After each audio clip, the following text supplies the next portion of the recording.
അസ്സലാമു അലൈക്കും വറഹ്മത്തുള്ളാഹി വബറകാതുഹു. അയ്യുഹ തുലാബുൽ അഇസ മർഹബൻ ബിക്കും ജമീഅൻ. പ്രിയപ്പെട്ട കുട്ടികളെ, പഠിച്ചുകൊണ്ടിരിക്കുകയായിരിക്കും. എന്നാലും ഒന്ന് രണ്ട് കാര്യങ്ങൾ പഠിക്കുന്നതിനിടയിൽ നിങ്ങളുടെ ശ്രദ്ധയിലേക്ക് വേണ്ടി ഞാൻ ഓർമ്മപ്പെടുത്തുകയാണ്. നമ്മുടെ പരീക്ഷ ഇങ്ങ് എത്തിക്കഴിഞ്ഞു. പരീക്ഷ ഇന്ന് 9-ാം തീയതി, ഇൻഷാ അല്ലാഹ് 11-ാം തീയതി പരീക്ഷ വരും. പരീക്ഷയ്ക്ക് വരുമെന്ന് ഉറപ്പുള്ള ഒരു 3-4 ചോദ്യങ്ങൾ ഏതൊക്കെയെന്ന് നിങ്ങളെ പരിചയപ്പെടുത്താൻ വേണ്ടി മാത്രമാണ് ഞാൻ ഇപ്പോൾ വന്നിട്ടുള്ളത്. നോക്കാം. പരീക്ഷയ്ക്ക് ഒന്നാമതായിട്ട് ഒരു ചോദ്യം ഉണ്ടാവും. ആ ചോദ്യം ഇപ്രകാരമായിരിക്കും. എന്താണെന്നറിയാം ചോദ്യം? നഖ്റ അൽ ഫിക്റ വനുജീബു അനിൽ അസ്ഇലത്തിൽ ആതിയ. താഴെ തന്നിട്ടുള്ള പാരഗ്രാഫ് വായിക്കുക, വനുജീബു, എന്നിട്ട് നമുക്ക് എന്ത് ചെയ്യാം? ഉത്തരം നൽകാം. അനിൽ അസ്ഇലത്തിൽ ആതിയ, താഴെ തന്നിട്ടുള്ള ചോദ്യങ്ങൾക്ക് ഉത്തരം നൽകാം എന്നുള്ള ഒരു ചോദ്യം ക്വസ്റ്റ്യൻ പേപ്പറിൽ ഫസ്റ്റ് തന്നെ ഉണ്ടായിരിക്കും. ഇതെന്റെ ഗ്യാരണ്ടി. നമുക്ക് നോക്കാം. പരീക്ഷയ്ക്ക് ഫസ്റ്റത്തെ ചോദ്യം അതായിരിക്കും. അതുമായി ബന്ധപ്പെട്ട് ഒരു 5 സബ് ക്വസ്റ്റ്യൻസ് ഉണ്ടാവും. ആ 5 ചോദ്യത്തിന് ഉത്തരം എഴുതി കഴിഞ്ഞാൽ നിങ്ങൾക്ക് എന്ത് കിട്ടും?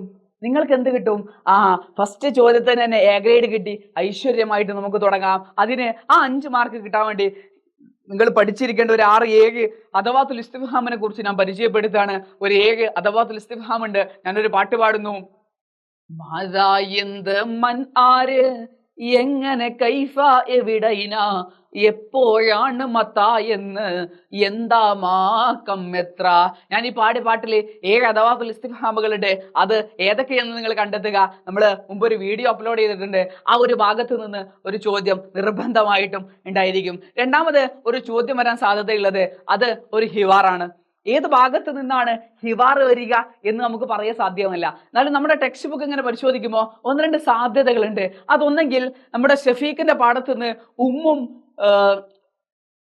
ഷഫീഖും തമ്മിലുള്ള സംഭാഷണം വരാം, അല്ലെങ്കിൽ ഉമ്മും മുറബിസ് ഓഫ് അധ്യാപകരുമായിട്ടുള്ള സംഭാഷണം വരാം, അല്ലെങ്കിൽ ഷഫീഖും അധ്യാപകനുമായിട്ടുള്ള സംഭാഷണം വരാം.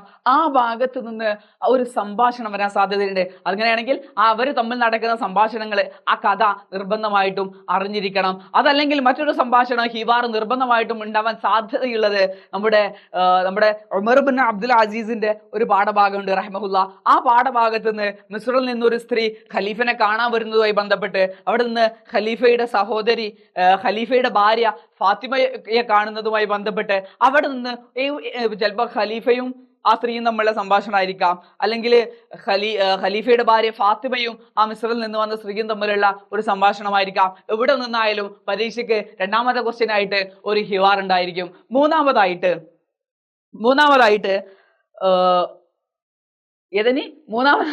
പ്രധാനപ്പെട്ട ഒരു ക്വസ്റ്റ്യനും കൂടെ നിങ്ങളുടെ ശ്രദ്ധയിലേക്ക് വരും എന്ന് 100% ഗ്യാരണ്ടിയോടുകൂടി ഞാൻ പറയാണ്. അത് ഇസ്തിമാറയായിരിക്കും.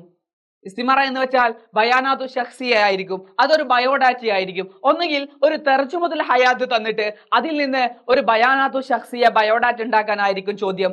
അല്ലെങ്കിൽ ഒരു ഫിഖറ തന്നിട്ട് ആ ഫിഖറയിൽ നിന്ന് ഒരു ചോദ്യം ആ ഫിഖറയിൽ നിന്ന് ഒരു ബയോഡാറ്റ ഉണ്ടാക്കുവാനായിരിക്കും ചോദ്യം. ഇതാണ് 3ാമത്തെ ചോദ്യം.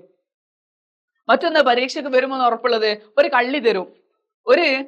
ഇതുപോലെ എന്ത് ചെയ്യും? ഒരു കള്ളി തരും. ഈ കള്ളിയിൽ കുറച്ച് വാക്കുകൾ ഉണ്ടാവും, അറബിയിലുള്ള കുറച്ച് വാക്കുകൾ ഉണ്ടാവും. ആ വാക്കുകളൊക്കെ കൂട്ടിയിണക്കി ഒരു കുറിപ്പ് എഴുതാൻ. അതൊരു പക്ഷേ ഇസ്രാഫിനെ കുറിച്ചായിരിക്കും, അമിതവ്യയത്തെ കുറിച്ചായിരിക്കും. അങ്ങനെയാണെങ്കിൽ നമ്മൾ പഠിപ്പിച്ച ഹദീസും ആയത്തും എന്ത് ചെയ്യണം? അതിൽ ഉൾപ്പെടുത്താൻ ശ്രദ്ധിക്കുക.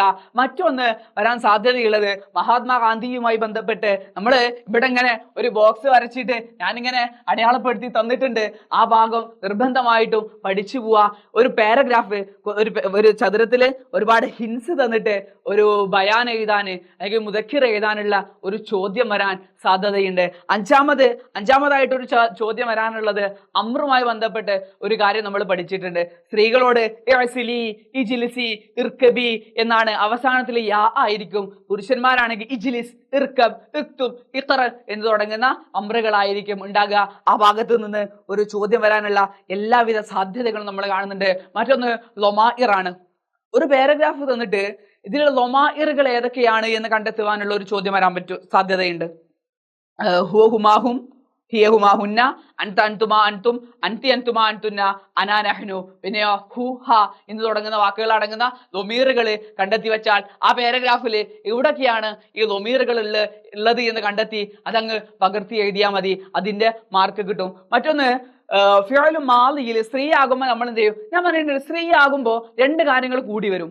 അമ്രിലാണെങ്കിൽ യാ കൂടി വരും, മാദിയിലാണെങ്കിൽ എന്ത് കൂടി വരും?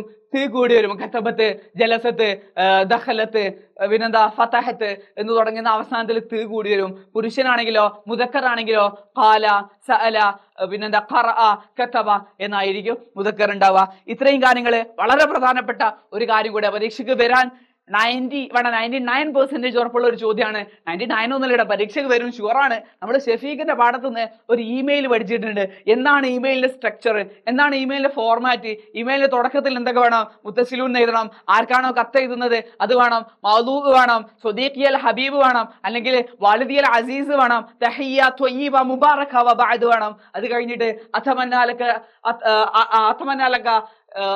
എന്താ പറയാ, അത്തമനാലക യൗമൻ സഈദ, അല്ലെങ്കിൽ എല്ലാവിധ ഖൈർ, അത്തമനാലക ഖൈറൻ വ ആഫിയ എന്ന് വെക്കണം.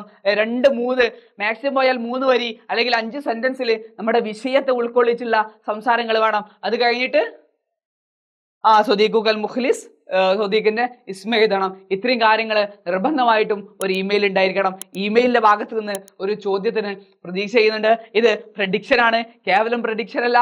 പരീക്ഷ കഴിഞ്ഞ് 11-ാം തീയതി പരീക്ഷ കഴിഞ്ഞ് ഇറങ്ങുമ്പോൾ നിങ്ങളുടെ മുഖത്ത് ആ പുഞ്ചിരി കാണണം. ഈ പറഞ്ഞ കാര്യങ്ങൾ പഠിച്ചിട്ടേ പരീക്ഷയ്ക്ക് പോകൂ. വേറെ എന്ത് മറന്നാലും ഈ പറഞ്ഞ 6 കാര്യങ്ങൾ നിർബന്ധമായിട്ടും പഠിക്കണം. അത് പരീക്ഷയ്ക്ക് വരും വരും വരും എന്ന് ഉറപ്പ് നൽകുകയാണ്. ഇൻഷാ അല്ലാഹ് വളരെ എളുപ്പമുള്ള ഒരു പരീക്ഷ, വളരെ ഭംഗിയിൽ വൃത്തിയിൽ കാര്യങ്ങളൊക്കെ പഠിച്ച കാര്യങ്ങൾ വളരെ ഭംഗിയായി എഴുതി തീർക്കാൻ നിങ്ങൾക്ക് സാധിക്കട്ടെ എന്ന് ആത്മാർത്ഥമായി ആഗ്രഹിച്ച് പ്രാർത്ഥിച്ച് ആശിച്ച് ഞാൻ നിർത്തുന്നു. അസ്സലാമു അലൈക്കും.